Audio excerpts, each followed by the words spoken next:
क्या आपको भी जो आपने पढ़ा है वो याद नहीं रहता है, बहुत जल्दी भूल जाते हैं? तो ये सबके साथ होता है। लेकिन आज मैं जो तरीका बताने जा रहा हूँ, इसका इस्तेमाल करके आपने जो पढ़ा है वो काफ़ी लंबे समय तक याद रह सकता है और इसके लिए आपको बार बार किताबों को पलटना नहीं पड़ेगा। तो वो नमस्कार, मैं विकास। सेल्फ केयर की इस सीरीज में आज हम बात करने वाले हैं हाउ टू रीड इफेक्टिवली। वो क्या तरीका है? इसे मैं कहता हूँ RWA, यानी कि रीड, राइट एंड एनालाइज। कैसे करते हैं मैं आपको बताता हूँ। रीड यानी कि रीड लाउडली, आपको थोड़ा लाउड पढ़ना है। जो भी आप पढ़ रहे हैं, किताब हो, मैगजीन हो, जो भी हो, इतने जोर से तो पढ़ना ही है जिससे आप अपनी आवाज खुद सुन सके। दूसरा, आपको पढ़ने के दौरान एक नोटबुक भी रखना है जिसमें आप इंपॉर्टेंट पॉइंट्स को लिख सके।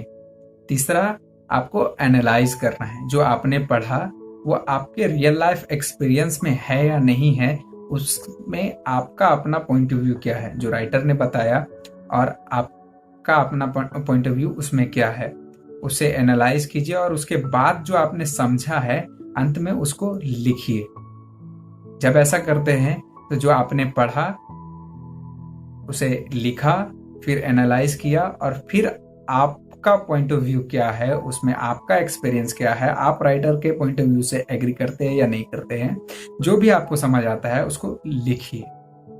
ये तरीका बहुत ही इफेक्टिव है। इससे सिर्फ पढ़ा हुआ याद ही नहीं रहता है, इससे जो आप पढ़ते हैं उसमें आप अपने एक्सपीरियंस को ऐड करते हैं जो आप कभी भी नहीं भूल सकते हैं। और आप अगर फिर भूल भी गए तो उस पूरे किताब को आपको पढ़ने की जरूरत नहीं पड़ती है। आपके पास एक नोटबुक होता है, उस नोटबुक से आप पढ़ करके उन सारी चीजों को याद कर सकते हैं जो आपने पढ़ा था। इससे तो आपका समय भी बचता है और आपके पास एक अपना नोटबुक तैयार हो जाता है। आगे की पढ़ाई के लिए वो बहुत ही बढ़िया रिसोर्स बन जाता है जिसे आप दूसरों को भी दे सकते हैं। इससे क्या होगा कि आपकी अपनी राइटिंग स्किल भी इम्प्रूव होगी, आपका थिंकिंग लेवल भी इम्प्रूव करेगा और आप जो पढ़ रहे हैं उसमें भी काफ़ी एफिशिएंसी आएगी, तेजी आएगा। तो ये वो तरीका था। इसे साइकोलॉजिकल टर्म में बिब्लियोथेरेपी कहते हैं। ये थेरेपी भी इम्पोर्टेंट होता है उन मरीजों के लिए जो लंबे समय से डिप्रेशन और बीमारी से जूझ रहे होते हैं।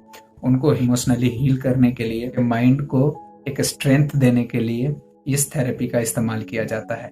इसमें जो टेक्निक बताई गई है इसी तरीके की टेक्निक होती है। Read loud and right, analyse and फिर आप उस किताब की पूरे ज्ञान को ले पाते हैं। और किताबें पढ़ना तो सभी के लिए जरूरी है ही।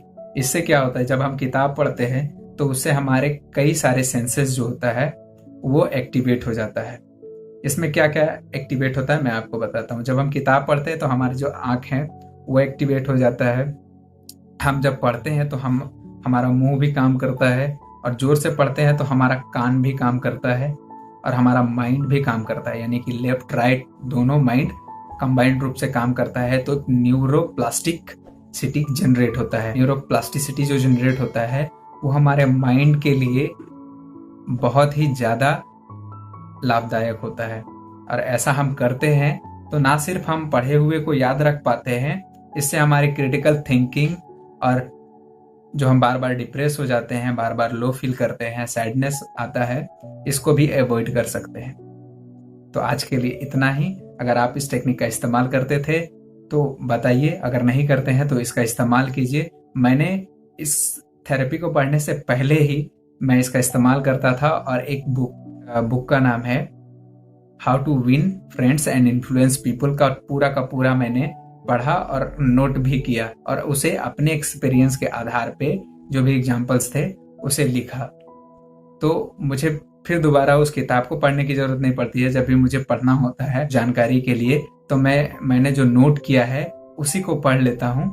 तो उससे मुझे काफी समय भी बच जाता है और मेरी नॉलेज जो है वो अभी के समय में मेरे हिसाब से उस किताब में क्या बताई गई है वो मेरे हिसाब से मैं ले पाता हूँ। क्योंकि हर किताब में मेरे लिए क्या है उसे निकालना बहुत जरूरी होता है, क्योंकि सब भी किताब मेरे लिए तो नहीं है ना। लेकिन सभी किताब में कुछ ना कुछ मेरे लिए तो है। तो इससे हम वो चीज़ भी निकाल पाते हैं कि हमारे लिए क्या इम्पोर्टेंट है और क्या इम्पोर्टेंट नहीं है, फिल्टर कर भी सकते हैं। इससे हम अपने माइंड का और अपने बाकी सारे सेंसेस का भी इस्तेमाल कर पाते हैं। अभी तक आपने मेरे चैनल को सब्सक्राइब नहीं किया है तो अभी सब्सक्राइब कीजिए और वीडियो को ज़्यादा से ज़्यादा लोगों तक शेयर कीजिए। हमेशा याद रखिए, शेयरिंग इज ए केयरिंग। आप दूसरों के केयर करते हैं तो इस वीडियो को ज़्यादा से ज़्यादा लोगों तक पहुंचाइए, ताकि मैं जो जानकारी आपको दे रहा हूं वो जानकारी लोगों तक पहुंचे और वो उसका लाभ उठाएं। और जो आज का समय चल रहा है जिसमें स्टूडेंट्स काफ़ी जल्दी डिप्रेस हो जा रहे हैं, उनको मदद मिल सके। तो आज के लिए इतना ही। मिलते हैं अगले वीडियो में कुछ नए इन्फॉर्मेशंस और कुछ नई जानकारी के साथ। तब तक के लिए स्टे सेफ। जय हिंद।